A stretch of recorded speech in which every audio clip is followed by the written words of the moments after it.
Edjak. მოგესალმებით მეგობრებო, თქვენს წინაშია EdTalk-ი ახალი ეპიზოდით. დღეს ჩვენთან სტუმრად არის კომპანია აჭარაბეთი და ნება მიბოძეთ გაგაცნოთ ჩვენი სტუმრები. სანდრო გაბისონია, ბრენდ მენეჯმენტის იუნიტის ჰედი. გამარჯობა. და ზუკა მაღალაშვილი, მარკეტინგის დირექტორი. სალამი ზუკა. მოკლედ ჩვენ გქონდა ადრე ესეთი ფორმატი, სადაც მხოლოდ კომპანია იყო ჩვენთან სტუმრად და საუბრობდა თავის, ასე ვთქვათ, შიდა გუნდით როგორ უმკლავდებიან იმ ყველა გამოწვევას, რაც ამ ინდუსტრიაში არსებობს და ძალიან საინტერესოა უშუალოდ აჭარაბეთის გამოცდილება, იმიტომ რომ მე შორიდან რაც ვიცი თქვენს კომპანიაზე, მოკლედ ძალიან საინტერესო პროექტებს ახორციელებთ და პირველი კითხვა ალბათ ეგ მექნება, რომ რა ხდება ზოგადად აჭარაბეთის მარკეტინგის გუნდი როგორია, რა დეპარტამენტებისგან შედგება და მე ალბათ უკვე გავშლით შიგნით სხვა დეტალებზე საუბარს, არ ვიცი, საიდან დავიწყოთ. კი ბატონო. ზუკა, გთხოვთ. ვეცდები რაღაცნაირად ისე ცოტა მარტივად დაგასაგებად დავწერთ, რომ ძალიან ტრანსფორმაციებს გავდივართ განსაკუთრებულად ბოლო 1-2 წლის განმავლობაში, მანამდე რაღაცა მატრიცული მმართველობა იყო, იმიტომ რომ რაღაც გრუპით ვიმართებოდით, რომ აჭარაბეთ.com-იც იყო და ასე თუ სომხეთშიც ვართ აჭარაბეთ AM-ი, რაღაცა საერთო ლიდერშიპი ყავდა, მარკეტინგშიც ყავდა საერთო ლიდერშიპი და ეხლა აი ბოლო დროს პირიქით უკვე რაღაცა ისე ნაწილდებით, რომ ყველა მარკეტი თავისას უბერავს და ასე ვთქვათ, ისეთი რაღაცა shared team-ი აღარ არის, ან shared კომპეტენციები რა. თიმი ძალიან დიდი არის საერთო ჯამში. ეხლა დაახლოებით ვართ რაღაც 60 კაცი. და შიგნითაც რაღაცა მიკროსამყაროებიც არის და რაღაცა სტრუქტურული ესეთი ძალიან კლასიკური გადანაწილებებიც არის რა. ძირითადად არის რაღაც ბრენდის მიმართულება, დიჯიტალის მიმართულება, პროდუქტ მარკეტინგის მიმართულება, თუმცა რაღაცა სამივე მიმართულება, რაღაცა გაყოფილი გვაქვს, ზოგი რაღაცნაირად commercial team-ებში არის გადასული და რაღაცა agile სტრუქტურაში არის, ასე ვთქვათ, უკვე სხვა დივიზიებთან ერთად გაერთიანებული, ესენ ძირითადად უფრო პროდუქტებზე მუშაობენ, ასე ვთქვათ, და რაღაცა commercial მიმართულებებზე, თუმცა აქეთ არის რაღაცა ბრენდის მხარე, სადაც აი სანდროს ერთ-ერთი unity პლუს რაღაცა კონტენტის გუნდი, რომელიც უფრო რაღაცა გარე კონტენტზე და კომუნიკაციებზე მუშაობენ რა. და რაღაცა უფრო აი კლასიკურად რო ვთქვათ, რაღაცა performance და growth-ად ვართ, ასე ვთქვათ, დაყოფილები რა. გასაგებია. ამას ხوار დაამატებდი ამას. კაი ხალხი ვართ. მეგობრული, კაი გარემოა. ხო დანარჩენი რავი ხო ანუ ატმოსფერო აი ეს ჩვენი ეს მიკროკლიმატი რაც გვაქვს შექმნილი, ძალიან ბევრი შესაძლებლობას იძლევა. ანუ ჩვენთან არის ეგეთი რაღაც სტრუქტურა მოწყობილი, რომ რაღაც შენ შეგიძლია შენი ინტერესები და შენი რაღაც სურვილები და შენი პოტენციალი მიმართო იქეთ, საიდანაც გაგისწორდება და ეგ ძალიან კაია. იმიტომ რომ შეიძლება, რავი, ჩვენთან კრეატივის გუნდში იყო ადამიანი გადმოსული იურისტების დეპარტამენტიდან, მაგალითად. ოკეი.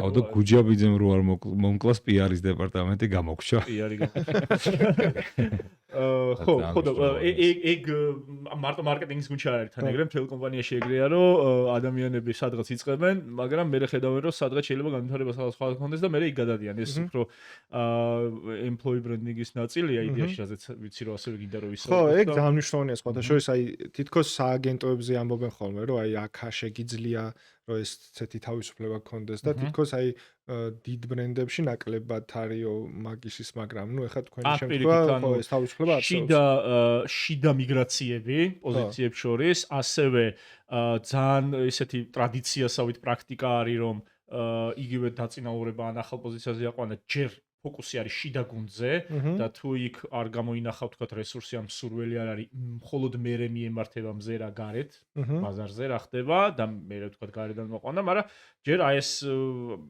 შიდა როტაციები და შიდა ეს როლების ცვლები ძალიან მოტივატორიც არის და თან ადამიანს მართლა უფრო იმას უხანგრძლივებს ასევე რა life cycle-ს, იმიტომ რომ ნუ ვიცით რომ თანამედროვე ეს ახალი თაობები უკვე 2 წელზე მეტი აღარ ჩერდებიან ხო ერთ ეგვი ადგილას და ეს პოზიციების ცვლილებები და ის რომ შენ შეგიძლია თქვა 2 წელი რაღაცაზე იმუშაო და მე რაღაც შენი ინტერესი სხვაგან იპოვო და ეგეც დაგიმაყოფილონ, ეგ უკვე სხვანაირი ამბავია რა. ხო, ერთი პატარა кейსაც ვიტყვი, რომ ყავს მაგალითად დიჯიტალის unity-ის ჰედი, რომელიც 2 წლის წინ დიზაინერი იყო გრაფიკული.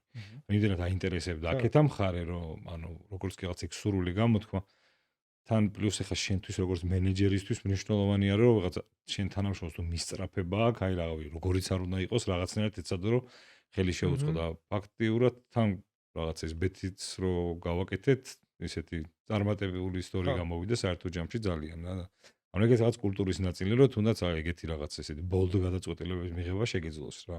და ნუ არ გეშინია რომ აი მე ხა დიზაინერი რომ საიდან მოვიყვანო დიზაინი. რაც ახლა პატარა კომპანიების კივილი უფრო არის რა, რაღაც კონკრეტულ პოზიციაზე ისა აქ რა ქვია, ცრემლები აქვს დაღვრილი და პლუს შენც მოქნილი უნდა იყო რა, ხა დროთა განმავლობაში ერთი რომ რაღაც მარკეტზე ბევრი რაღაცები იცვლება და შეიძლება პოზიციებს მოუწიოთ რაღაც დამატებითი კომპეტენციების შემოერთება, პლუს მაგის გარდა შეიძლება შენი კონკრეტული კომპანიის რაღაცა სტრატეგია და რაღაცა daily ამბავი ისეთი იყოს, რომ მანდაც დაჭირდეს ადაპტაცია და თუნდაც შეიძლება რაღაც პოზიცია შენითაც მოიფიქრო რა, რაღაცა კომბინაცია იყოს, თუნდაც აი ნეიმინგში ხა Sandros Unity დარწმუნებულია, რომ ეგრე კლასიკურად შეიძლება რაღაც brand management unity ბევრ კომპანიაში არ ნახო, მაგრამ თუმცა კონცეპტუალურად გვესმის ჩვენ რას ნიშნავს და მთავარი ალბათ რაღაცა ეგ ნაწილიც არის რა. იცი რაზე მინდა რომ ვისაუბროთ უფრო მეტად, რომ ანუ ზოგადად აი ამ თქვენ რა სექტორშიც მოღვაწეობთ, ხა ჩვენ პოდკასტში პირველად არის ეგეთი ტიპის ბიზნესი ჩვენთან სტუმრად და ძალიან საინტერესოა რომ ვისაუბროთ ზოგადად აი რა ხდება ამ სექტორში და როგორც ვიცი არის რაღაცა შეზღუდვები ბევრნაირი და ზოგადად საინტერესოა როგორ კეთდება საქმე მოკლედ აი ამ ყველა შეზღუდვის ფონზე. ნუ ხო ეგ არის მთავარი ამბავი რაც ხდება, ანუ რითიც გინდა რომ გამოარჩიო თუ გინდა თქვა რომ აი თქვა ყველა სხვა ინდუსტრიისგან რითი არის ერთ-ერთი გამორჩეული ნაწილი სწორედ რეგულაციებია და რომელიც პირველ რიგში ჩვენ გვეხება თან მარკეტინგს, იმიტომ რომ გარე კომუნიკაციები აგრძალვები ეს როდის დაიწყო ეს 2022 იყო ხო თუ არ ვცდები, როდესაც ჩაეშვა 22 მე მგონი 22 იყო, აი კორონა მორჩა და აი ახალი რაღაც ბრენდის პლატფორმა მესიჯი შემოშავეთ და სცენარი მზად ჰქონდა და ამ დროს წამოგვეწია ეს შეზღუდვები და მე გაჩერდა ყველაფერი. ანუ ოღონდ ეგ ეხლა როგორი რაღაცა იცი რომ თან გაძლევს ეს შეზღუდვები რაღაც სტიმულს რომ უფრო მეტად შემოქმედებითად მიუდგე შენ საქმეს და რაღაცა ისეთი არხები და ისეთი გზები იყო რომ რეგულაციებს მოერგო და შენი რაღაც ბიზნეს ინტერესებიც გაატარო, თან ვაცნობიერებთ იმასაც რომ ეს სფერო და ესეთია ხო ინდუსტრია ზოგადად არის საკმაოდ ესეთი სენსიტიური ინდუსტრია, ესე რომ ვთქვათ. ასევე არის ბევრ ქვეყანაში სხვადასხვა ტიპის რეგულაციები, ჩვენთან ეგეთი არის როგორიც არის. მაგრამ ამავდროულად ისიც უნდა გავაცნობიეროთ ხო, რომ ეს რეგულირებული ბიზნესის თავისი დიდი წვლილი შეაქვს, თავისი იმპაქტი საზოგადოებაში, ის რომ მაგალითად ეს წარსულის გამოცდილებაც გვაქვს, ეს არ გადადის რაღაცა ეს გემბლინგი და ეს ადამიანების სურვილი რო ითამაშონ, რაღაც ისეთი ფორმებს არის. იგი ზუსტად ამას და ყველა რეგულაცია კიდევ უფრო ახალისებს მაგ იმას ალბათ ხო რაღაც უფრო შეზღუდავ ამ სფეროს მით უფრო არ ეშველება მოკლედ ასე რომ ვთქვა. ზოგადად მარტო ჩვენთან არა, ანუ ამ ინდუსტრიაში გლობალი ტრენდი ეგეთია, რომ უფრო და უფრო მკაცრდება ყველგან. აი მაგალითად ეხლა სუსუ ახალი ამბავი არის, რომ პრემიერ ლიგა იღებს იმას რა ქვია ბეტინგ კომპანიებს სპონსორობიდან, მე მგონი უკვე შემდეგი წლიდან. მიუხედავად იმისა, რომ საკმაოდ დიდი შემოსავალი მოქონდათ, მაგრამ იმდენად უკვე ბრენდების იმიჯზე მაინც ნეგატიური ის ქონდათ, ან ისეთ ქვეყნებში, სადაც აი ბეტინგი რაღაც კულტურის განუყოფელი ნაწილია, რომ მანდაც მიხვდნენ, რომ უღირდათ, რომ რაღაცა ჩაინაცვლებინათ ეგ. თუმცა ეგ მაგალითად ეხა ვიყავ რაღაც SBC სამიძე და იქ ლაპარაკობდნენ სერიაზე, რომ ჩვენო იმდენად გვიჭირსო, რომ ჩვენ მაინც გვჭირდება. ამიტომ ხა თუმცა რადგანაც ნახეს რაღაც ალტერნატიული შემოსავალი, ეგ ბევრად თამამად მიიღეს ეგ გადაწყვეტილება. მაგრამ შორს რა წავიდნენ, მოკლედ ეგ არის, რომ ტრენდი ზოგადად ეგ არის, პერიოდულად იგივე ფლატერის წარმომადგენლებიც რო ჩამოდიან ხოლმე, რაღაც ერთ-ერთი კითხვა სულ არის ხოლმე ეგ, რომ რაღაც რეგულაციებზე რას ვნახო და პასუხი სულ ეგ არის რაღაც, უფრო გამკაცრებას. თან ეგ ერთი არის, რასაც ადგილობრივად შენ რეგულატორი, ასე ვთქვათ, ასე ვთქვათ, გიგზავნოს, მაგრამ მეორეა კიდე ფლატერი, რომელიც რაღაცა თავისი ხედვებით, რომ რაღაცა კიდე დამატებითი, ასე ვთქვათ, ის რაღაცა compliance-ის ნაწილი და ის რო გათვალისწინებულიც. ვერ ვიტყოდი, რომ რაღაც კრეატიულ ნაწილს რო იმაშობა, რა თქმა უნდა, ეგ არის, თუმცა რაღაცა კონტრასტი ძალიან დიდია. ბევრად მეტი შეგვეძლო, ესე თავისუფლების ხრივ და ეგეც სხვანაირი კრეატივის საშუალებას გაძლევს, დღეს უკვე რაღაცა ამ პირობებში გვიწევს მუშაობა. ხო და აი ეგ პირობები მაინტერესებს ეხა რეალურად რა, ანუ ეხა სტანდარტულად როცა ვსაუბრობთ ხოლმე, აი რაღაცა კამპანიებზე ვსაუბრობთ, აი რაღაცა ვიდეო გადავიღეთ, ის გავაკეთეთ, ხო რაღაცა კომუნიკაცია დავგეგმეთ, რაღაც ბილბორდზე გავაკარით, დიჯიტალში დავბუსტეთ და რაღაც და აი თქვენ შემთხვევაში ეს ყველაფერი რო შეზღუდულია რაღაც კუთხით, ანუ პირდაპირ პროდუქტზე კომუნიკაციას ხადია ვერ აკეთებ რაღაცა და აი თქვენი რა სოლუშენები გაქვთ ნაპოვნი მოკლედ აი როგორია თქვენი აი ეგ რაღაცა გაძვრენები თუ რა ქვია რა ასეძახით მაგას რა რომ აკეთებ ალბათ არ უნდა ვილო ხო არა რაღაც ისეთ განსაკუთრებულს არ ვაკეთებთ რომ ანუ რამეს თუ ვაკეთებთ ისეთ გასაძრომს ისიც ისე ვაკეთებთ რომ ვიცით რომ აი სადღაც კანონის დონეზე აი კონკრეტული кейსი კიდე არ არის გაწერილი რომ იცი რომ არ არღვევ იცი რომ სადღაც აი ზღვარზე ხარ რა მაგალითად რა მაგრამ მზად ვართ რომ სიტყვაზე თუ რაღაც ისეთი მოხდა რომ რაღაცა დაემატა ეგ პუნქტი მე ეგეც არ გავაკეთოთ რა ამიტომ ძირითადად ხშირად მიდის რაღაცა თვითონ არსებულ user base-თან კომუნიკაცია რაც on site ხდება და იქ ბევრი ასე ვთქვათ საშუალება არის როგორც რაღაცა ბანერებით იქნება თუ direct კომუნიკაციით ასევე აპლიკაცია გაუშვით შარშან და აპლიკაციას პლუს აფუშები აქვს რომელიც კიდე უფრო რაღაცა friendly კომუნიკაციის საშუალება არის ეს თვითონ მე ვიძახი შიგნით გარეთ აბსოლუტურად აკრძალული გვაქვს ასე ვთქვათ პროდუქტის გატანა თუმცა რავი აი საინტერესო кейსს ალბათ იმას ვიტყოდით რომ მაგალითად არ გვაქვს აკრძალული რომ რაღაცა employer brand-ით APP-ით ასე ვთქვათ making of-ზე ვმუშაობდით და იმდენად კაი making of-ის ვიდეო გამოგვივიდა რომ მარტო მაგ ვიდეომ გამოიწვია საკმაოდ დიდი engagement-ი და რაღაცა ყურადღება და ანუ რაღაც ბევრმა ხალხმა გაიგო თუნდაც რომ აპლიკაცია გავაკეთეთ. თუ ჩვენი გათვლა მცხათი გარიყო რომ აი რაღაცა ხო ხდები. თუმცა რაღაცა იგრე გამოვიდა რომ ერთი რომ მართლა ვთქვით რომ რაღაცა აი თანამშრომლების რაღაც celebration იყო რომ რაღაც 3 წელი რაღაც პროდუქტზე მუშაობდნენ და გაუშვეს. თუმცა რაღაცა ისეთი ასე ვთქვათ production-ი იყო რომ ცოტა ეგეთი კლიპური სახეც მიეცა და მან სასაცილო ფაქტი ის იყო რომ მაგ კლიპმა რაღაც მომენტში ისე წაიღო რომ თვითონ აპზე მომუშავე თანამშრომლებთან რაღაც ოფერები მოდიოდა და უკვე სულ პრობლემა შეგვექმნა რა. ხო და თან ის იყო რა ანუ მაგ აპლიკაციას ვერ აჩვენებდი პროდუქტს პირდაპირ და ამიტომ ამ კამპანიის მესიჯი რაც იყო რომ ჯობია შენით ნახო მაგის სკრინი ჩავსვით ტელეფონში და ეს ვაჩვენეთ და ეგეთ ანუ იდეაში გაძლევს სტიმულს რომ უფრო რაღაცა კრეატიულად გააკეთო.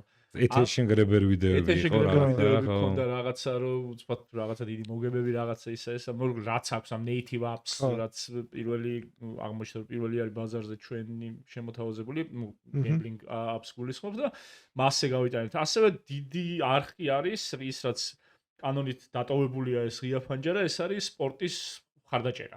ამაში შედის სპორტსმენები, გუნდები, სპორტული ივენთების სპონსორობა, ეგეც დიდი ის არის, ასე ვთქვათ, არხი, შეიძლება ესე ითქვას, დაიდანაც ახლა ჩვენი ამბასადორები ვინც არიან, ჩვენ ვართ საქართველოს კალათბურთის ნაკრების სპონსორი, ასევე მერაბ დვალიშვილი, რომან დოლიძე, გიგა ჭიკაძე, სანდრო ბაზაძე, არამოფარიკავები, ირმა ხეცურიანი, ნინა თიბილაშვილი და განცა ზადიშვილი. სხვადასხვა დროს სხვადასხვა სპორტსმენები ყოლია კიდე მან ერთ-ერთი სპორტის მხარდაჭერაში ერთ-ერთი იმაზე ვართ რა მოწინავე პოზიციებზე და ეგეც გვეხმარება რომ რაღაცები გავაკეთოთ ისე რაღაც კამპანიები გავაკეთოთ სადაც მაგალითად არ ვიცი აი მერაბ სეფაშვილთან ერთად რომ გავაკეთეთ ეს ღაბრის ბოლო კეთილიას რიმეიკი რემასტერი ასე ვთქვათ მან კლიპში ვთქვათ მერაბ დვალიშვილი ყავს რომელიც დაემთხო რომ აქ იყო თბილისში ჩამოსული და მაგრად გაასწორა მაგის ამ ჩართულობამ და თან მოგცა იმის შესაძლებლობა რომ უკვე მასობრივადაც გაგვეტანა ეს კლიპი, იმიტომ რომ სპონსორ თუ ასპონსორებ რომელიმე სპორტსმენს ან გუნდს ან სპორტულ ორგანიზაციას, მაშინ უფრო ხსნილია რა რაღაც გზები. და აი რამდენად ხშირი არის თქვენი მარკეტინგული კომუნიკაციები? აი ხო არის რაღაცა ბრენდებს რაღაც წლის მანძილზე აქვთ სეზონურობა, ესე რომ ვთქვა, და რაღაც back to school მოდის, იქ რაღაც გაზაფხული, რაღაც სეილები, რაღაც კონკრეტული ისინი და რაღაც წელიწადში 3-ჯერ რაღაც დიდ კამპანიას აკეთებენ ხოლმე. მესმის რომ შეიძლება სპორტზე იყო მიბმული. სპორტზე არის მიბმული ძირითადად ჩვენი დიდ ივენთებზე, კალათბურთის აი ევრობასკეტი ქონდა მაგაზეც მოყვებით ჩვენ კამპანიაზე, ევროპის ჩემპიონატი, ახლა მსოფლიო მოდის მომავალ წელს. UFC-ს ბრძოლები ან რავი სხვადასხვა ესეთი რაღაც ეგეთი რაც ჩვენს ფოკუსში ვარდება, ასე ვთქვათ, მაგაზია ძირითადად მიბმული ჩვენი ბრენდული კამპანიები. ამის გარდა უკან რაც თქვა ეს კომერციული ნაწილი რომელიც უფრო პრომოებზე და on-site ანუ ajarabet.com ვებსაიტზე რაც ხდება ეგ ცალკე ამბავია რომელიც რეგულარულია და რომელიც მიდის თავის ასე ვთქვათ დაგებულ რელსებზე და მან ალბათ კრეატივი ნაკლებად ხო რაღაცა იგი არა მანდაც ხო ნუ on-site რაზეც promotion ანუ კრეატივი მანდაც ასე ვთქვათ საჭიროა უფრო მანდ კრეატივზე მნიშვნელოვანი ალბათ თვითონ ოფერი არის ხომ ყოველთვის თვითონ აი რაღაცა მომხმარებლებისთვის რეალურად at the end of the day რა სათამაშებ მაგალითად ან რაღაც იქ როგორი user experience აქვს ეგ უკვე რაღაც პროდუქტის მხარე შემოდის ამიტომ რაც ასევე კრეატივი არის ოღონდ შენ როგორც გულისხმობ ახლა ეგრე შესაბამისი კრეატივი და არ დაგვაუწყდეს არენა ასევე რომელიც ესე ცალკე მდგომი ბრენდი არის რომელიც არის სპორტს მედია რომელიც კალენდარიც უკვე ესე ჩვენ თუ რაღაცა ჩვენ ამბასადორებზე ვეწყობით და ძირითადად მაგათ ივენთებზე ისინი უკვე რაღაცნაირად პირიქით თავისი ვალდებულება აქვთ და აღებული და სტრატეგია რომ ზოგადად გააშუქონ სპორტი და ქართული სპორტი და საერთაშორისო სპორტი. ამიტომ რაღაც იმათი კალენდარი რაღაც კიდე სხვანაირად დატვირთული ასე ვთქვათ რა. იცი რა მაინტერესებს? აი ხა ეს ამდენი რაღაცა რომ ჩამოთვალეთ. ანუ როგორ ხდება, თქვათ, აი რაღაც ვიცით კონკრეტული რაღაც მერაბი შხუბი მოდის ამ რიცხვში პირობითად. აი როგორ ხდება შიგნით ამ ყველაფრისთვის მომზადება, გუნდი როგორ იკვრება, სიტყვაზე აი როგორც აგენტოში არის ხო რაღაცა იქ art director-ი, copywriter რაღაცა ხა ჩვენ შემთხვევაში ეგრე ლაგდება ხოლმე რაღაცა ბრიფი მივიღეთ, ეს ბრიფი წავიკითხეთ, პრობლემა დავაიდენტიფიცირეთ, რაღაცა გამოვკვეთეთ რაღაც კონკრეტული მიზანი და მე რაღაცა იდეაზე გადაწყვეტაზე ვფიქრობთ. ანუ თქვენ შემთხვევაში აი ეგ განსხვავებული პროცესია თუ აი როგორ ხდება აი თქვენ გუნდში კამპანიის აღსრულება, ბრეინსტორმინგი და ასე შემდეგ, რომ ჩვენს მსმენელსაც შეუქმნათ წარმოდგენა აი რომ ნახავს თქვენი კომპანიის ვაკანსიას, რომ წარმოიდგინოს უკვე რას გააკეთებს თქვენთან რომ მოვა. იდეაში არ არის ძალიან შორს მაგისგან რაც შეგახწერე ეგ პროცესი. ჩვენთან ბევრი ადამიანი ვინც ჩვენს მარკეტინგის გუნდში არის სააგენტოში აქვს ნამუშევარი და მაგ რუტინას მიჩვეულია. ჩვენც იდეაში in-house mini სააგენტოსავით მუშაობთ, სადაც შემოდის ბრიფი. ეს ბრიფი შეიძლება შემოვიდეს, შეიძლება ჩვენ თვითონვე გავუწეროთ ჩვენ თავს, რომ ვიცით მაგალითად რომ არ ვიცი მერაბის ბრძოლა მოდის მაგალითად და ნუ ვიცით რა მოცემულობა გვაქვს. ან შეიძლება იყოს, თქვათ, კომპანიის შიგდა სტეიქჰოლდერებისგან, მაგალითად აი ეს აპლიკაციის კამპანია რაც იყო, როდესაც გითხრეს რომ აი აპლიკაცია გავაკეთეთ, პირველი native app-ი და ამაზე გვინდა რაღაცა ცნობადობის კამპანია რომ გავაკეთეთ და ეგეც შეიძლება გარედან შემოვიდეს. გარედან გულისხმობ ანუ კომპანიის შიგნით, თქო მარკეტინგის გარედან. ხო. მე იწყება ამ ბრიფის დამუშავება, ბრენდ მენეჯერი უძღვება პროცესს, ერთვებიან კრეატივის დირექტორი, copywriter-ი, დიზაინერები, art director-ი, შემდეგ ამას პარალელურად ხდება დიჯიტალში და სოციალ-მედიაში ამ ყველაფრის კონცეფციის და მესეჯის და ყველაფრის გაშლა, სხვადასხვა მიმართულებებზე, სხვადასხვა ჩანელებში და მე რეპორტინგი რა. აი არის ძალიან მოკლედ რო გითხრა. არაფერი რაღაცა ხო ისეთი რა. ფაქტიურად რაღაცა კომპეტენციები ფაქტიურად ყველა არის. მაგრამ რაღაცა ისეთი პროცესი არის აწყობილი, რაღაც ერთმანეთზე ესეთი დიდი დეპენდენსი მაინც არ არის, რაღაც გუნდურათაც მიდის ხოლმე ხშირად მუშაობა და იდეები სხვადასხვა მხრიდანაც შეიძლება ინსაიტი წამოვიდეს, ამიტომ რაღაცა მიუხედავად იმისა, რომ ყველას თავისი როლი აქვს, ხშირად რაღაცა სხვადასხვა მიმართულებებიდანაც იბადება ხოლმე რაღაც ისა რა.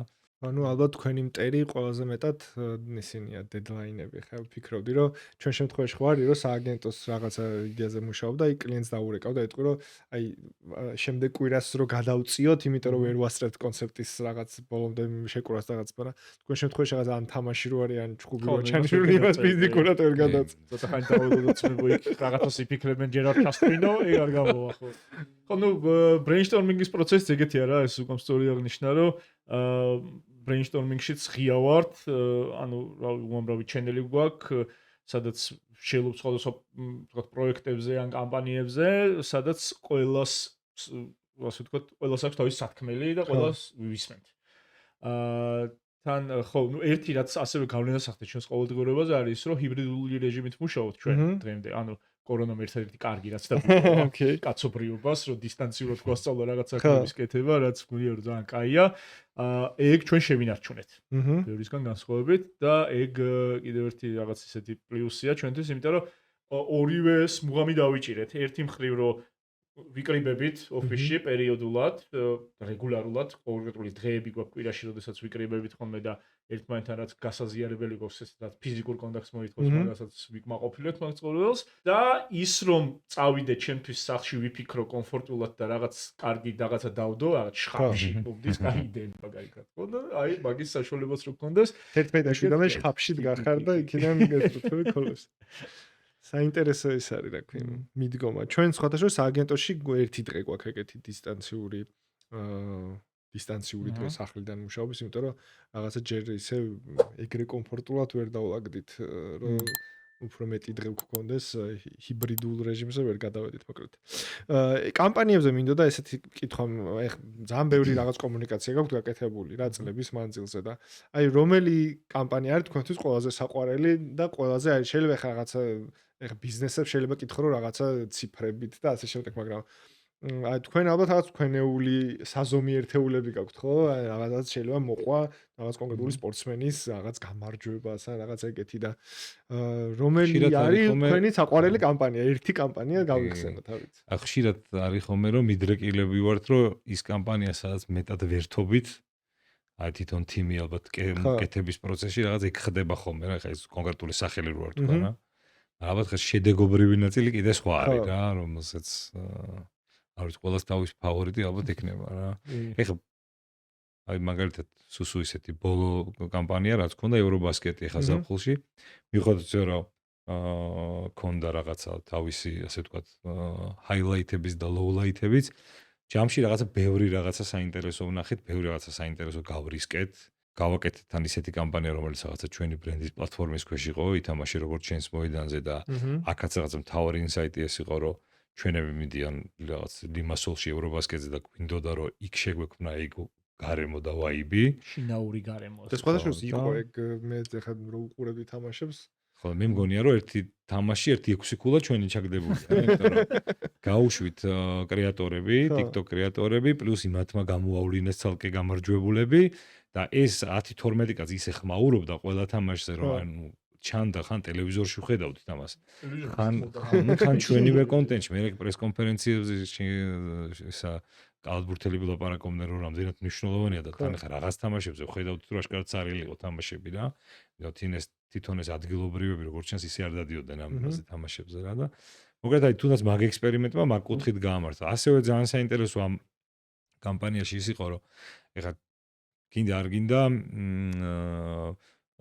ეს სპორტები და განსაკუთრებულად ბოლო წლები ხო რაღაცა DJ ჩამოსათვლელი სპორტები ან სპორტსმენები ყავს, თუმცა რაღაცა ერთდროულად საკმაოდ წარმატებული პერიოდი გვაქვს ხო, მაგრამ მანდ უკვე შემოდის ის რომ რაღაცა ჩვენც და კონკურენტი ბრენდებიც და არა მარტო ჩვენი კონკურენტები სხვა ინდუსტრიიდან ბრენდებიც კი უკვე რაღაც ამ სპორტსმენებს იბავენ და ამიტომ რაღაცა ტაიმინგები ძალიან მნიშვნელოვანია და წელს კარგი ჩემი აზრით რაც იყო ამ კამპანიაში გადავწყვიტეთ რომ ზბორებიც კარგად გაგვეშუქებინა ზბორები არ მოხდა ქართულად რომ შეკრებებიც კარგად და ისიც რაღაცა ის შიდა სამზარეულოც კარგად ვაჩვენეთ პლუს რაღაცა იქიდანაც ინტერვიუები რაღაცა საინტერესო კონტენტი წამოვიღეთ და ჩემი აზრით რაღაცა ბოლო ჩემთვის აი ყველაზე ისეთი ხსხვებიც არის, მაგრამ რაღაცა კარგი იყო რა. შენც მაგ ფილდში ხარ? ჩემი ფავორიტი კამპანია, რაც რამდენიმე ჯერ გავამეორეთ მე, იყო ერთ-ერთი პირველი რაც გავაკეთეთ, რაც გადავედი აჯარაში, მას მე ამ პროექტს ერქვა არიქა, ესე დავარქვით. და ინსაიტი იყო ის, რომ ბეტინგი შეიძლება ყველაფერზე. ანუ აი მე და შენ შეიძლება ახლა აი 30 რაღაცა მოვიფიქროთ და რაღაცებზე დავუბეთოთ და მაგრა ვიხალისოთ. და გავაკეთეთ ეგეთი რაღაც პლატფორმა, სადაც free to play თამაში იყო, ან უფასოდ შეეძლოთ ადამიანებს რაღაც სისულელეებზე დაებეთათ და მე ამას ვამოწმებდით კონკრეტული Facebook Live-ით, ანუ გქონდა დიდი სცენა მოწყობილი, ავალა იყო წამყვანი, ეგეთ ყავდა კიდე ადგილზე ერთი ადამიანი, რომელიც საერთოდ არ ლაპარაკობდა, Mr. Biggie, რომელიც აი რაღაც აი მაგალითად ერთ თამაში ქონდა ჯიგრის დაცლა და იყო დიდი ესეთი ბოცა, რომელსაც პატარა ნახრადი ქონდა ქვემოდან და უნდა გამოგეცნო რამდენ ხანში ჩაიცლებოდა იქედან ეს რა ქვია სითხე შიგნით რაც ეს.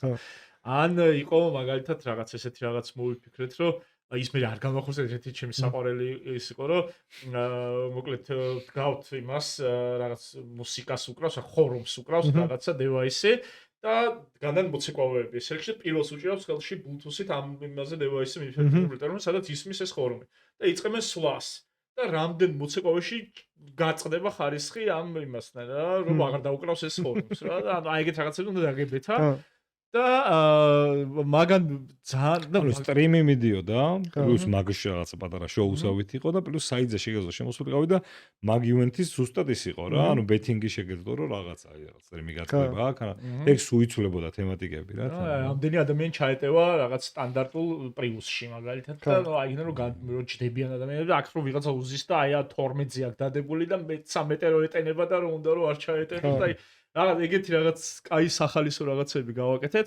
ეგ გავაკეთეთ და რამდენი სხვა შორის კორონას დროს გავაკეთეთ ერთი კიდე ეგ სახლის არიქა დავარქვით და გავაკეთეთ ოლიმპიური თამაშების სახლის შიგნით და ძალიან ისეთი გადაობა გამოვიდა. და ეგ უკვე მაგას რაში ითარგმნება ხო ახლა ეგ ყველაფერი. ნუ ვიცით რომ არის რაღაცა ისეთი კონკრეტული რაღაც რიცხვები, რაც რეპორტში გაქვს, რაც არის engagement-ი, ან top of mind-ი გაიზარდა, ან რაღაცა და მაგის გარდა კარგად იცი, რაც არის საიმიჯო პარამეტრები, ხო? აი მაგ პროექტმა მოგცა ის, თქვა, გასვლა, რომ აქ რაღაცა ისეთ საკეთებენ, რაც ცოტა სხვანაირად შეგვახედა ბეთინგზე, ცოტა რაღაც შემოიტანეს, რაღაც ხალისი, რაღაც ისეთი, რაღაც ახალგაზრდული, რაღაც ვაიბი წამოიღო, ხო? უფრო რაღაცა იმ პარამეტრებში იმუშავა, იმ პარამეტრებზე იმუშავა, რომელიც აქამდე ცოტა ხელშეუხებელი იყო. ეხ მე მახსოვს ეგ ჩელენჯი და სხვადასხვა ამას წინათ შემხვდა. ეგ ძალიან ისეთი ინსაიტი არის რა, საერთაშორისო ისე რომ თქვა, იმიტომ რომ ძალიან ხშირად ყოფილა ხოლმე რომ რაღაცა სისულელეზე მოგდომებია რომ აბა რომელი ის არის ორი მეგობარი. ბავშვობაში მე და ჩემი და ვეჯიბრებოდით ხოლმე ვერაზე ცხოვრობდით და დიდი კიბე ძიმე კარები ქონდა სადარბაზოს. და იმას ბოლომდე ვაღებდით და რომელ კიბემდე მოვასწრებდით ასო სანამ ის დაიჭირა. იმიტომ იმის ხმა გვესმოდა სულ კარებს და აი ეგეთი რაღაც ისინი რა მაგრამ დასწორებს რა ეგ ცხოვრების. ხო და ეგ მეც რა იყო რაღაც ვიდეო შემხვდა და იქ იყო ბეთავენ იმაზე call center-ში რეკავენ და ქალი უპასუხებს თუ კაცი რა და რაღაც ეგეთი მეებზე ეჯიბრებოდნენ ერთმანეთს. მაგაზე ხო არსებობს. თქვენ მილიონი ის გექნებათ ინსაიტი ხე ჩამოყრილი, რაზე შეიძლება შეეჯიბრებო ორი ადამიანს ასე დაენიძრო. მაგას ძალიან მიბრუნება შეიძლება აუ მაგაზე გვაქვს ეგ მიმართულებით რაღაცების კეთება, აი ზუსტად ხორუმის გაკეთება გვიდა მანდ ზუსტად რომელიც ჯეჯობით არ გამი. კიდე ერთი ძალიან კარგი კამპანია რაც მე ცოტა რაღაც მიმართულებაში გადაგვეზარდა იყო ეგეთი თუ გახსოვს 2021-ის მსოფლიო ჩემპიონატი იყო ხო ზამთარში რო ჩატარდა კატარში. მგონი 2021 წლებში მე ნაკლებად აი სუმერე 21 მე მგონი ევროპა იყო და 22 მსოფლიო ჩემპიონატი რაც ჩატარდა კატარში ეგ იყო დაემთხვა ზამთარს. და ნუ გვაქვს ეგეთი მოცემულობა რომ არის მსოფლიო ჩემპიონატი და მსოფლიო ჩემპიონატი თავდება მე არის ახალი წელი. და ავიღეთ და გავაერთიანეთ ეს ორი რაღაცა და გავაერთიანეთ რითი. რომ ვზეიმობდით ახალ მსოფლიო ჩემპიონატს ისე როგორც ახალ წელს. გავაკეთეთ სხვადასხვა საახალწლო სიმღერების გადაკეთება იმაზე, საფეხბურთო თემატიკაზე, თავის კლიპებით და მაგარი რაღაცები გამოგვივიდა, ის ფიფკებო, იქ იმის რა ქვია, ერგემლიძის სიმღერა ქრისტინე იმედაძის და აი ყველაფერი რაღაცები გადავაკეთეთ ისე რომ თავის კლიპებიანად ძალიან მაგარი რაღაც მუსიკალური მიმართულება გამოგვივიდა. მე მქონდა რაღაც წერილების სანტას, სადაც ადამიანები ვითომ გულშემატკივრები წერდნენ თავის საფეხბურთო სურვილებს სანტას, რომ აი მან რაღაც ბაბები გოლი გაიტანოს და აი მან რაღაცა ის გახდა ჩემპიონი, რაღაცა ეგენი.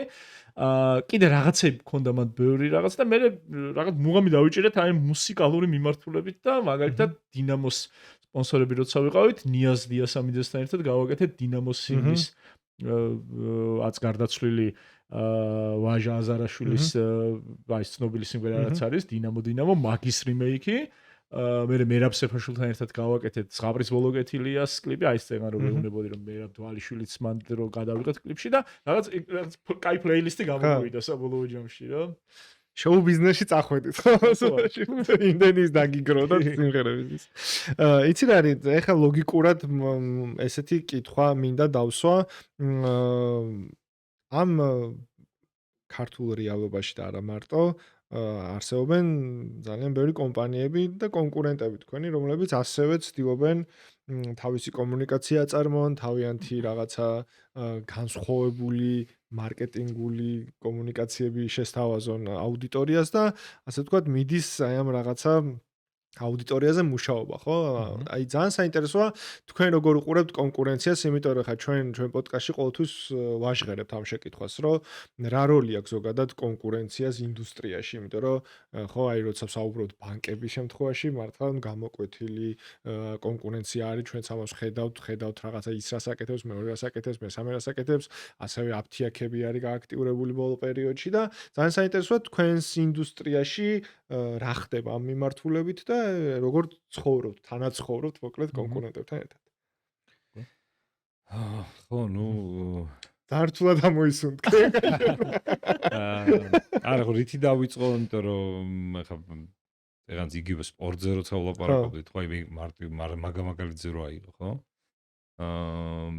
როდესაც ეს რაღაცა ვთქვი, ამბასადორები დიდზე ჩამოსათვლელია, ვის გარშემოც ჩვენ რაღაცა ასე ვთქვათ, ვასპონსორებთ და კონტენტს ვქნით, ხო, ხანდახან რაღაცნაირად გონია ხოლმე რაღაც ბევრად თავდაჯერებულები ვართ, რაღაცა საუკეთესო და კარგ კონტენტს ვაკეთებთ, მაგრამ მე მომხმარებლის perception-ში რა შეიძლება ეგრე ერთ-ერთი არ ითარგმნებოდეს, რომ ის ხედავს, რომ აი შენ ხარ მაგის ამბასადორი, იმიტომ რომ რაღაცა მაგალითად დღეს რომელიმე დღევანდელი MMA მოჩხუბარი რო ავიღოთ, დარწმუნებული რომ ჩვენ გარდა ერთი 7-8 კიდე სხვა ასე ვთქვათ სპონსორი ყავს. ამიტომ მე იქ უკვე მოდის იმაზე, რამდენად შენი კონტენტი ასე ვთქვათ, კიდე რაღაცნაირი ექსკლუზიურია, რაღაც ავთენტურია, რაღაცა სხვანაირია. ინტერვიუებიც მაგალითად რაღაცა რო წერთ ხოლმე, ვცდილობთ რომ აი რაღაცა ამ ადამიანებმა არ ელაპარაკონ ზუსტად იმ რაღაცა სტანდარტულ კითხვებზე არ გაგვცენ პასუხი, რაც შეიძლება მაგალითად ამ MMA Fighters-ი ცალკე ჯო როგანთან აქვს ლაპარაკები და ცალკე კიდე რაღაცა სხვა ასე ვთქვათ პლატფორმებზე და სოციმედიებში. ამიტომ რაღაც კონტენტსაც ძალიან დიდი მნიშვნელობა აქვს და რა თქმა უნდა, ეხა რაღაც advertising-ს კიდე ცალკე თავისი ესა აქვს, რა ქვია, კონკურენცია საკმაოდ ისეთი მაღალი რა. და რაღაც წნეხივით ხო არ არის, რომ აი მაგალითად არ გვინდა ხა კონკრეტული სახელების დასახელება, სპორტსმენებს გულისხმობ, მაგრამ აი რაღაც კონკურენტი ხდება რაღაც სპონსორი რომელიღათა სპორტსმენის, რომელიც რაღაც კუთხით შეიძლება თქვენც ფიქრობდით, რომ აი ხო არ დაუპარტნიორდეთ ამას და აი ხო არის რაღაცა ეგეთი სტრესები, რომ აი როგორ დაგვასწრო ჩვენო კონკურენტმა და რაღაცა მე დეპრესიაში რო ხართ, რომ აი ხა რა ვქნათ და ვინ მოვიყვანოთ ისეთი, რომელიც უფრო ის იქნება ხმაურიანი და იმაზე მოვაწყოთ უფრო დიდი რაღაცა ბეთი გავაკეთოთ მაგაზე და აი ეგეთ სტრესები თუ არ არის თქვენთან ეგეთი რა ვერ გათვლი ეგეთ რაღაცას ყოველთვის, იმიტომ რომ ხშირად არის ხოლმე რომ რაღაც ტაიმინგს ძალიან დიდი მნიშვნელობა აქვს რა, ანუ შეიძლება ისეთ დროს დაიდოს პარტნერშიპი, რომ აქედან მოყოლებული მე რაღაცა წარმატებებს მიაღწიო სპორტსმენმა და ეგ ბევრად კარგად კონვერტირდება, ასე ვთქვათ, ხო, ბრენდში. მაგაში უნდა გაგიმართოს თან. მაგაში უნდა გაგიმართოს. შეიძლება პირიქით უკვე რაღაცა მზავარსკვლავთან დაიწყო და გიღირდეს მაგალითად რაღაც ექსტრას გადახდაც კი და რაღაცა მაგის ის რა. ამიტომ, მაგრამ ეგ არ ნიშნავს, რომ რაღაც დასწრობანას თამაშობთ, ხშირად პირიქით რა, როცა ვიცით ხოლმე, რომ რომელიღაც ამბასადორი არ წლებია ვიღაცასთან ასოცირდება, შეიძლება რაღაც ეგეთი პარტნერშიპი რო დამთავრდეს, შენ აღარც გინდოდეს უკვე მანდ ასე ვთქვათ ისაქნა რა.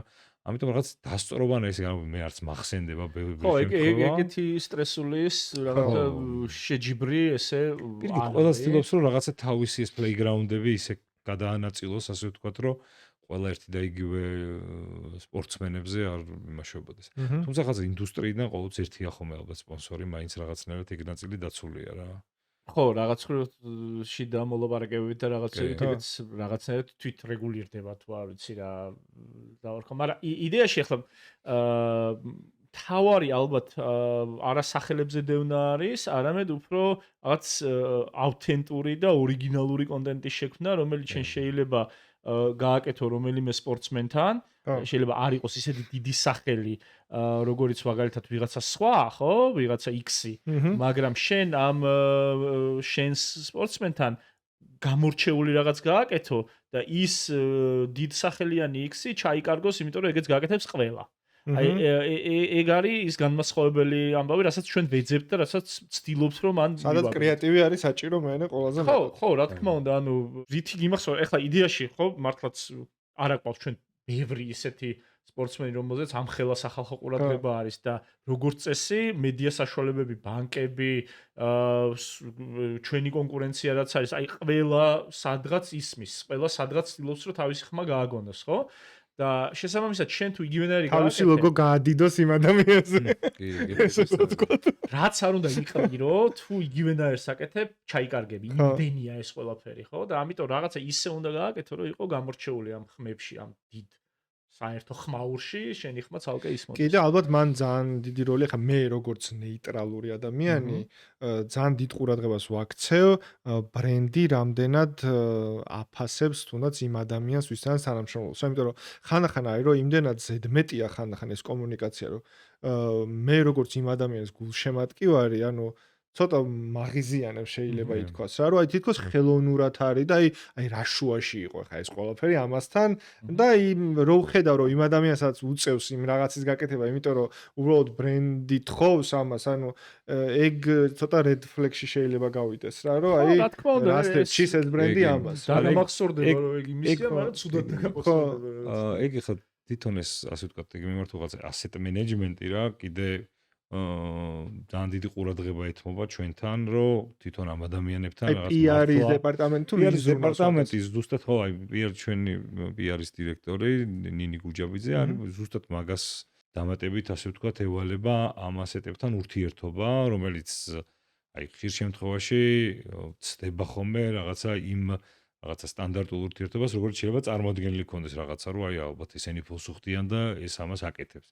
არა, ანუ ეს შეიძლება იყოს აი რაღაც მარტივ მაგალითს ვიტყვი, რომ ისეთი ურთიერთობა შეიძლება იყოს, რომ იმას იმ დღეს რაღაცა მურაბა თუ რაღაცა წაუღო ნინა დრამას ჩვენმა პიარმა, ხო ხდები? იმიტომ რომ აი სხვანაირი ურთიერთობები, ხო ხდები? აი ამიტომ მაგას კიდე სხვა ისჭირდება. პლუს ახლა ნინისაც ხშირად უწევს ხოლმე მაგალითად რაღაც იმის გადმოსახედიდან ლაპარაკი და იმის ინტერესების დაცვა, ანუ ჩვენ შეიძლება აქედან გვინდოდეს რომ გამოვწუროთ, ასე ვთქვათ, მეტი რო კონტენტი მივიღოთ და რაღაცა, მაგრამ იქიდან სულ ვითვალისწინებთ იმას ხოლმე რომ რაღაცა აქ ახლა ძალიან დატვირთული პერიოდი აქვს მაგალითად, ანუ ვარჯიშები აქვს, ან რაღაც უკვე ჩაწერა.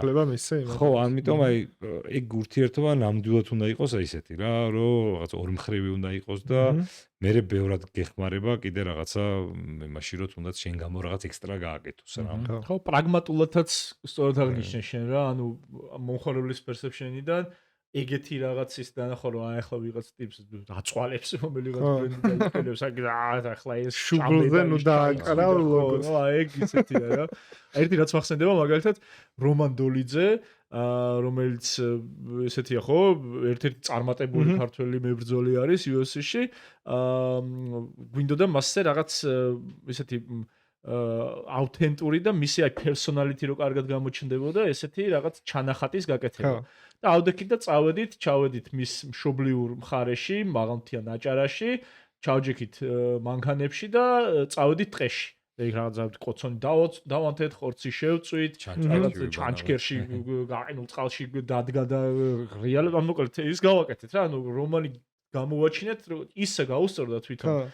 რომ გადაღების დილა რო გაცენდეთ და ბათუმში წვიმს, აი ხო ის ბათუმის წვიმები როგორია და ჩვენ გვეგონა რომ ჩვენ დავთვალა. ეს მოვიდა ბედნიერესი რომ რა კაი ესეთი ამინდი არისო, რაც მე ვარო.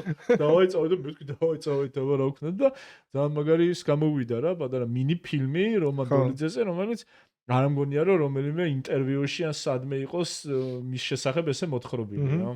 ანუ ძალიან სასიამოვნოდ ჟღერს ახლა ეს პროცესები, რასაც ყვები და დარწმუნებული ვარ ძალიან ბევრი ადამიანისთვის, რომელიც ახლა თქვენთან მუშაობს, ეგ არის რითაც ასე ვთქვათ, იღებ ამ ინდუსტრიაში სიამოვნებას რა.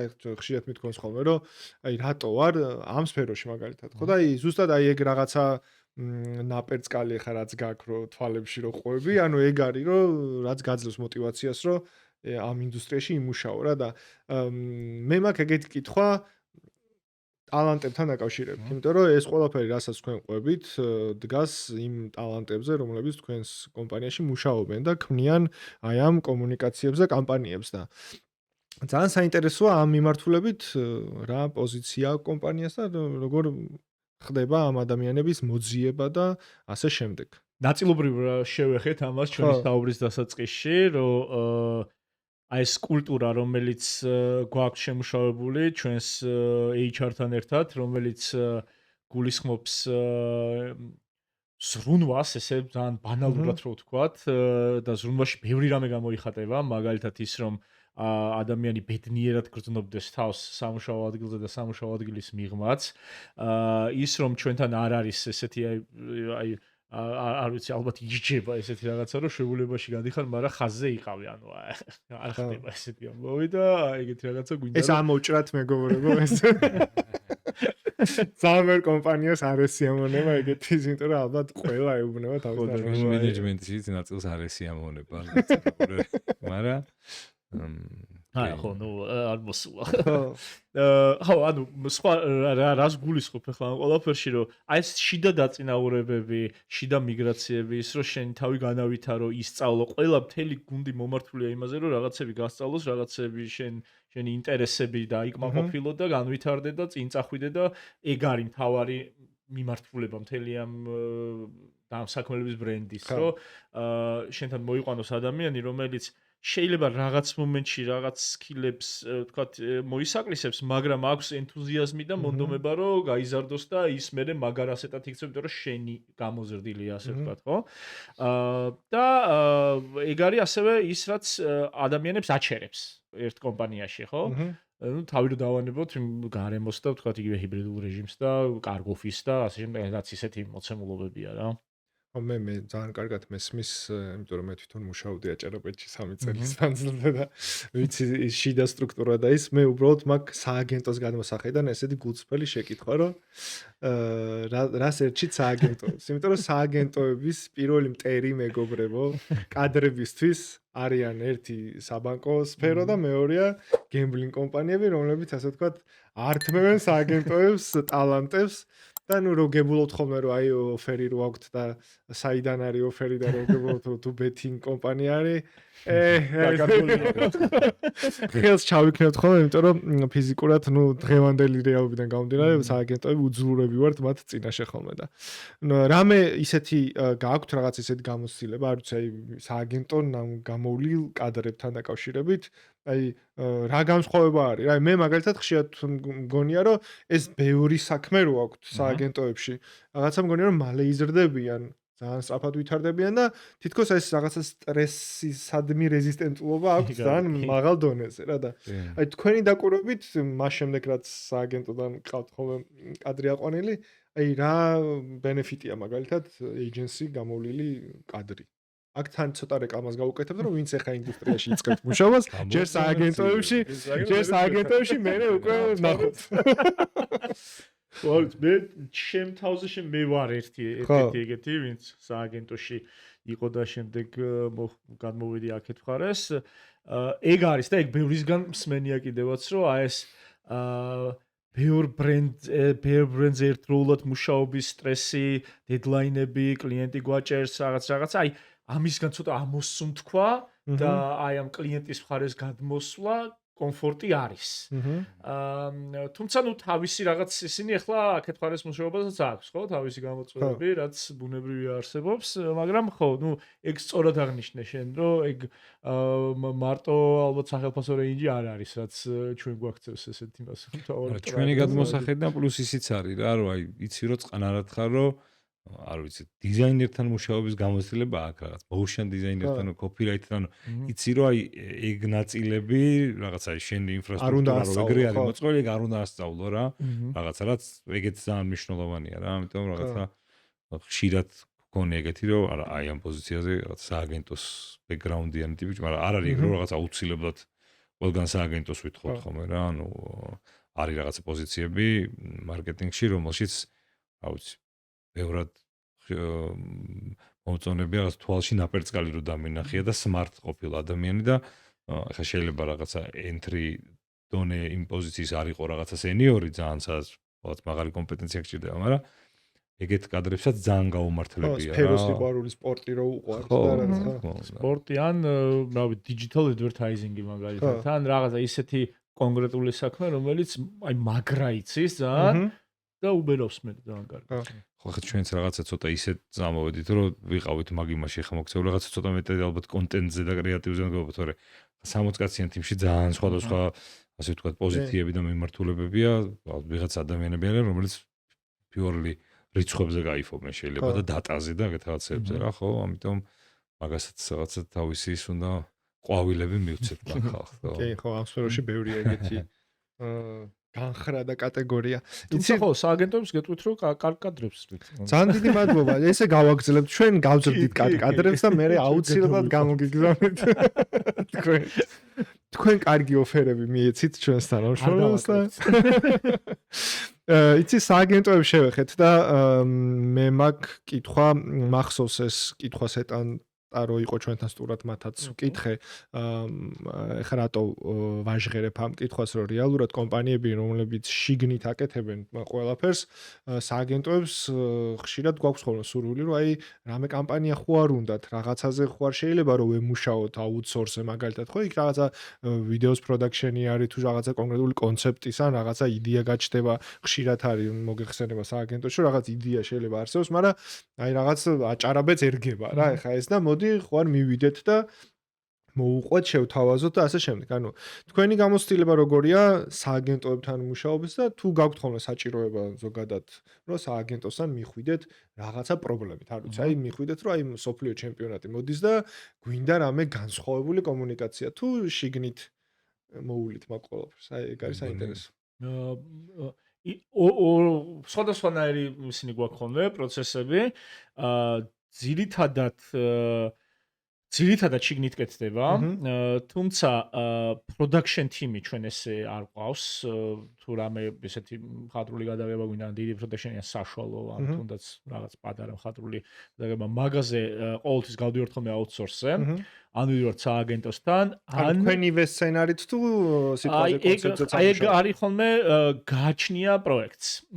როგორც წესი ჩვენ, როდესაც briefs ვამზადებთ, იქვე რაღაც მიმართულებასაც ვიძლევით ამ ბრიფში, რომ აი საით ფიქრობთ, რომ თქვა აი რა შეიძლება რის გარშემო, რა ინსაიტის გარშემო გავაკეთოთ, თქვა იგივე ვიდეო იქნება ეს თუ არ ვიცი რა, სხვა რაღაცა ასეთი, ხო? მაგრამ არის ხოლმე, როდესაც თქვა, არ ვიცი, რეჟისორი თავის ხედავს გვთავაზობს და მასთან ერთად რაღაცა გადავხედავთ, თქვა შეთავაზებულ სცენარს, რაღაცა ახალს მოვისმენთ. არის რომ უბრალოდ რაღაცა მიზნით მივდივართ, რომ აი არ ვიცი, ეს და ეს გვინდა და აი რა შემოგთავაზოთ და თავის იდეებიც, თუმცა ეგ უფრო იშვიათია ხოლმე. და არის ასევე ხშირად, როდესაც კონკრეტული გუნდი იყრება რაღაც პროექტის მიხედვით, რომელშიც შედის თქვა თავისი. შიგნით თუ გარეთ? გარეთ. ოკეი. მაგალითად, არ ვიცი, შეიძლება იყოს რეჟისორი, პროდიუსერი, ოპერატორი, რაღაც კოპირაიტერი და რაღაცა ვაკეთებთ ერთად რაღაცა პროექტს, რომელიც მე ვთქვათ გვეძრება ჩვენ და ჩვენ მე ამას ვშლით სხვადასხვა არხებში. არა, ძირითადად როგორც გითხარი, ჩვენი კამპანიები უფრო შიდა გუნდით მიმდინარეობს. ანუ სააგენტო რომ მოვიდეს რაღაცა იდეით, რომ აი მაგარი იდეა მაქვს და მოგიყვები, რამდენად ოკეი ხარ. თქონთ ძილობიანი პასუხი არ გამცე ისე რომ სააგენტოებს ესია.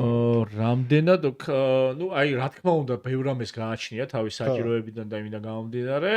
რავი 10 ბალიან სკალაზე ვიტყოდი, რავი 7-ს. 7-დან ოკეი ვართ. ოკეი. 7-დან ოკეი არიან მეგობრებო, რა გჭირდებათ? მე ვიტყოდი 5-ს. ოკეი. აი, მაშინ ჯერ სანდრო შეხვდით და მე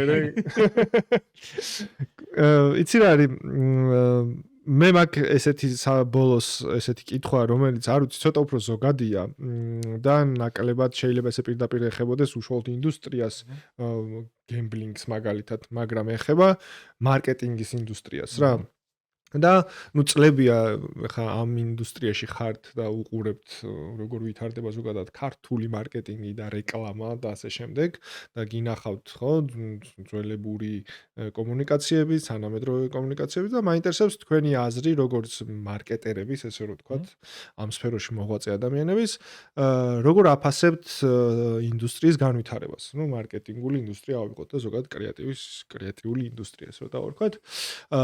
აი თუნდაც პანდემია გავიარეთ რაღაცები აი ცოტა ხმაურიანი კამპანიები ადრე უფრო ხდებოდა და რაღაც იყო თუ ეხა უფრო რაღაც ციფრები შემოვიდა ცოტა თანამედროვე მარკეტინგი უფრო რაღაცა ციფრებზე ორიენტირება ცოტა აი სადმე დავკარგეთ თუ პირიქით კარგია და კარგად ვითარდება თუ აი თქვენი ხედვა არის ძალიან საინტერესო ჯერ შენ მითხარი თუ კიდე ერთ იმაში დაგეთანხმები, რომ რაღაც ძალიან ეფექტური შემოსვლა გქონდა ამ ინდუსტრიაში, ეს კანის ლომები და ევროფესტები და რაღაცა ეს სააგენტოების ეს ეპოქა, რომ ყველა შემოქმედებითი ადამიანი რო სააგენტოებში წავიდა. და შემდეგ თუ თქოს ახლა უფრო რაღაც ავედით, რაღაც იმაზე და ახლა რაღაცა პლატოსავით ესე მივყვებით, რაც სულაც არ არის რაღაცა ცუდი ამბავი, ჩემი აზრით, მაგრამ შეიძლება ამის მიზეზი ისიც იყოს, რაც ჩვენ წეგან თქვი, რომ ეს სააგენტოების მტრები ხო, ბანკები და მე ის ადამიანები წავიდნენ. და გინდა არ გინდა, როდესაც დიდ კორპორაციაში მიდიხარ, მაინც რაღაცა იმ კონკრეტულ რაღაცა მოცემულობას ერგები, რომელიც იმ ჩვენში განსაკუთრებით, სადაც ეს რეგულაციები კიდე ზემოდან ადევს, ხო? მაგრამ მიუხედავად ამისა, შემოქმედებითი ნიჭი, რომელიც არსებობს ჩვენ საზოგადოებაში და ახალგაზრდებში, ეგ არსად არ დაკარგულა და ეგ ვლინდება ხოლმე ბევრ სხვადასხვა სფეროებში. სარეკლამო ინდუსტრია იქნება თუ ლიტერატურა თუ კინო თუ მუსიკა თუ რა სხვა ბევრგან ჩანს, ხო ეს? ამას სხვადასხვა რაღაცებიც უწყობს ხელს, ხო? რავი, მათ შორის პოლიტიკური ვითარებაც, რომელიც ასეთი და ასეთია, კარგად ვიცით როგორიც არის და ხანია თან. ხო, და ესეც შემოქმედებითობას ჩემი აზრით ახალისებს, რომ ადამიანებმა უფრო მეტად გამოხატონ თავისი სათქმელი ისეთ საზოგადოებაში, სადაც პირბადი სტარება აგვიგრძალეს, ეს ელამაზად. წლევანდელი ედბლექსი რო გვენახა. კი. ანამუშევრები. ხო, რა, თუნდაც თითებს ფენა არ ავიწყდებათ, ხო, როდესაც ამ პროექტის მონაწილე ორი ადამიანი ციხეში და იქედან გააკეთეს ეს ყველაფერი. ეგ არის ძალიან ესეთია რა, თითქოს კარგი ინდიკატორია, რომ აჩვენო რა შეუძლია ადამიანის გონებას და შემოქმედებას და რა ძალა აქვს მას. ამიტომ აი ამ ცოტა გააყენებულ კითხვას ასე უპასუხებდი, რომ მე მგონი რა თქმა უნდა ეგ ეპიზოდი მქონდა ჩვენეთ თოქში PSP-ს, სადაც ძალიან საინტერესო როგორ პროცესი როგორ განხორციელდა. ხო, იყო სასწაული პროექტი. თვითონ ახსრულების ნაწილში განაერთია რომ შედეგი რასაც უყურებთ ხო ვიდეოს რაც გამოვიდა საბოლოო ჯამში, მაგრამ მეორე ამბავი არის როგორ მოხდა ვაფშე ყველაფერი რა, რომ ყველა როგორ იმუშავა ამ იმაზე სცენებზე და ანდრომ როგორ ჩაწერა voice-over-ი და თელი ამბები იყო ძალიან საინტერესო იყო. ბედნიერება ერთი კვირის წინ სადღაც დიზაინ ინსტიტუტის იმაზე ვიუღებოდნენ ზუსტად მაგას რა პირობებში. შიდა სამზარეულო და voice წმინდა აუდიტო მე ძალიან დიდი ხანი ვიქნა. ტრაგიზმა შემოდიოდა რაღაც მომენტში და რაღაც. მაგრამ ხო, საერთო ჯამში მე მაინც ოპტიმისტურად ვარ განწყობილი. კი, ხანერად ჩვენი ინდუსტრია არ იქნება. მე ერთს კიდე დავამატებდი, რომ ხო ეს კრეატივი ხშირად არის ხოლმე, რომ აი მართლა რაღაცა ძალიან ორიგინალური ან ძალიან სასაცილო ან რაღაცა ისეთი შეიძლება იყოს, მაგრამ მეორე მხრივ ეს კრეატივიც კიდე სხვანაირად ვითარდება რა, ძალიან ბევრი თულები შემოდის, არის AI შემოდის, ისეთი ახალი პოზიციები იქნება, სადაც არ ვიცი, კოპირაითერებს რაღაც პრომპტებზე მუშაობა ჭირდებათ, ამიტომ მანდამ როგორი კრეატიული იქნები, რომ ეს რაღაცა რეალობასთან ადაპტირდე და პლუს ეს ყველაფერი ისე მოირგო, რომ შენი საქმე უფრო ადვილად აკეთო, უფრო მეტი და ხარისხიანი კონტენტი აკეთო, ეგეც ჩემი აზრით კრეატივია რა, ხა ჩვენთანაც ხას დიზაინ თიმში უკვე AI საკმაოდ კარგად არის დანერგილი, დიჯიტალიც უკვე ძალიან ბევრ რაღაცას AI-ით აწარმოებს საკომუნიკაციო მატერიალებს, ამიტომ ხო, რაღაცნაირად ტრანსფორმირდება, მაგრამ ნუ რაღაცა ციკლივით არის, რა, კლასიკური ის ყოველთვის ალბათ მოდაში იქნება,